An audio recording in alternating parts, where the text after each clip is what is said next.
On the afternoon of Tuesday the 28th of July 1998, 18-year-old Deirdre Jacop, she went into her local town Newbridge to run some errands, and the walk from her home to Newbridge town in County Kildare was around 25 minutes through back roads, a walk she'd done 100 times before.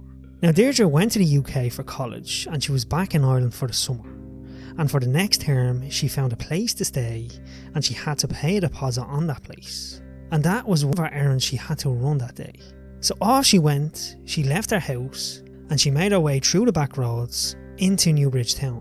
She made her way to the AIB bank, she withdrew a cheque and she sent it off. And her stop here was all caught on CCTV. While she was in Newbridge, she was seen by numerous people around the busy town, while also being seen on CCTV walking through the centre.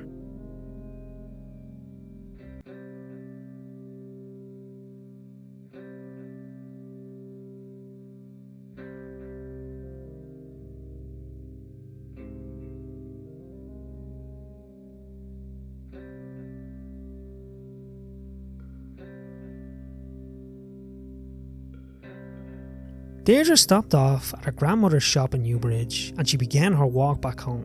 On this walk home, she was seen by 8 local people and 6 people who knew her. And in fact, the last person who seen Deirdre seen her at the gate of her front garden at around 3 PM. And this would be the last time Deirdre was ever seen, just steps away from the safety of her home. And when she didn't arrive home that evening, she was reported missing to the Gardaí. The investigation began, but no evidence of Deirdre was ever found to this day. The media would speculate Deirdre was the victim of the vanishing triangle. This is referring to 8 women who went missing in Ireland in the mid to late 90s.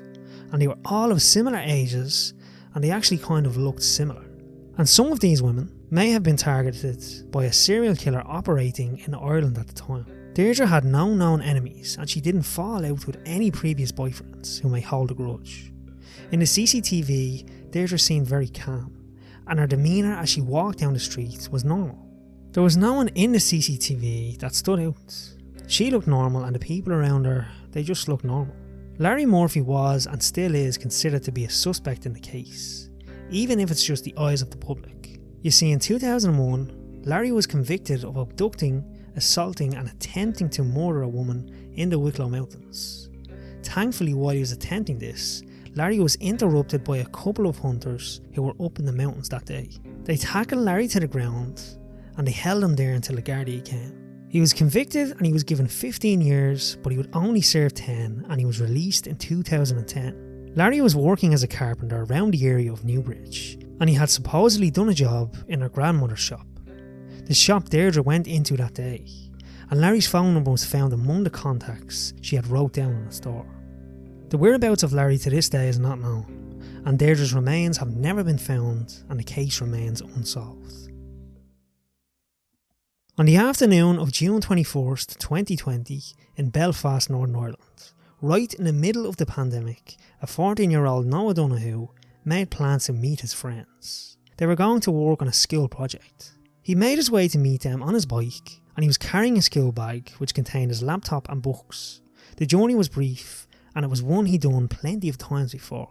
Noah left his house at 5:41 PM and he never arrived to his destination and he never came home that night. When his family reported him missing to the police, they checked the CCTVs along his expected route. He was seen multiple times on these CCTV cameras and no longer carrying the bag he left with. He was then seen by a motorist falling off his bike. The man got out of his car and he went over to help Noah, but Noah jumped back on his bike and he cycled off. And at 6:02 PM, Noah was going off his usual route and he was seen in the estate Northwood Road. And this is where his helmet, clothes apart from his jacket and his bike were found. Eyewitnesses in the area, they said Noah just began to remove his clothes and he was acting irrationally. He was last seen alive in this estate. Now a massive investigation went underway to search for Noah, and 6 days after he went missing, a body was found, and the body was confirmed to be Noah Donohoe. His body was found in a storm drain behind a house on the Northwood Road estate, where he was last seen.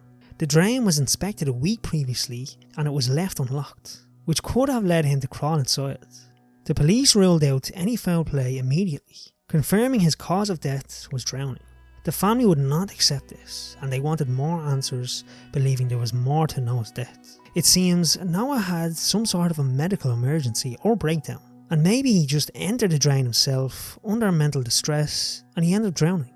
This is the police's theory, and it could very well be what happened. However, in the eyes of his family and a lot of people, they believed he was attacked off camera and he entered the storm drain looking for an escape. And then he became lost, and then he drowned. And to this day, Noah's family continue to chase for answers. The following case, it's not from Ireland, and it's not new at all. It's one that's been covered loads of times, but it's one that comes into my mind every now and again. So on June the 30th, 2014, Lars Mittank and 4 of his friends, all in their 20s from Germany, they all got on a plane and they went on holiday to Bulgaria. And they stayed at a hotel called the Golden Sands for a week.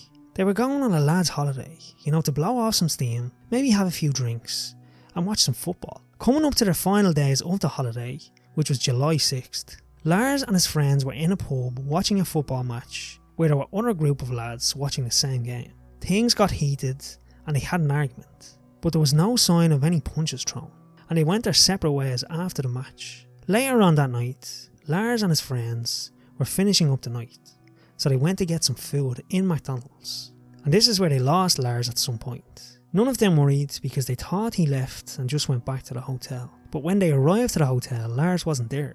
They thought maybe he was still out, so they all just went to sleep, and then they woke up and Lars was there.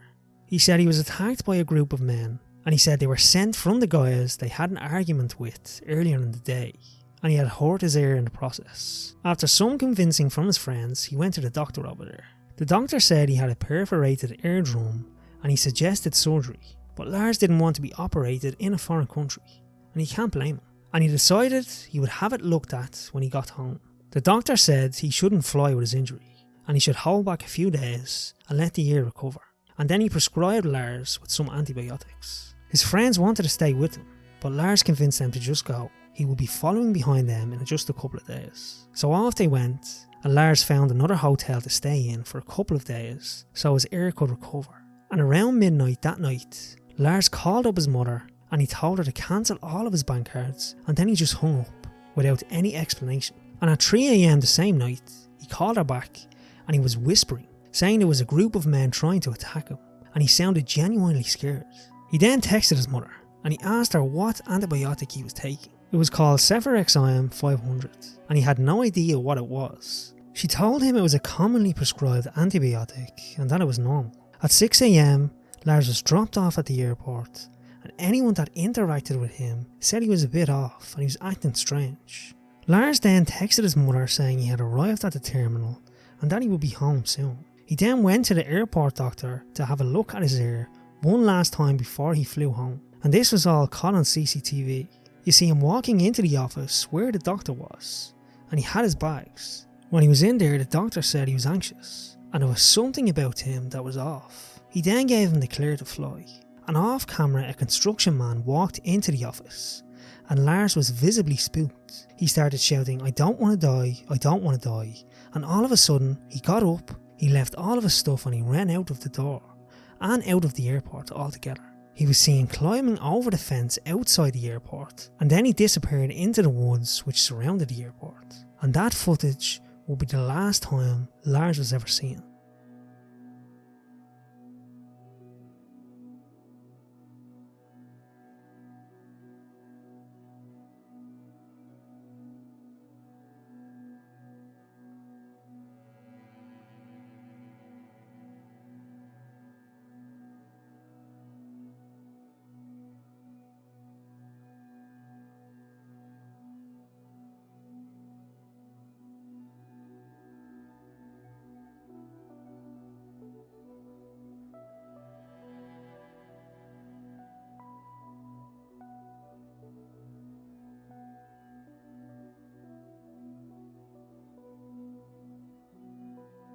His body was never found, and no one knows exactly what happened to Lars. What's strange to me is, how did no one find his body?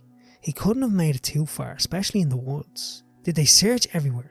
Maybe he crawled somewhere to get some shelter and he may have passed away. Let me know what you think happened to Lars. Thank you for watching. I will see you in the next one.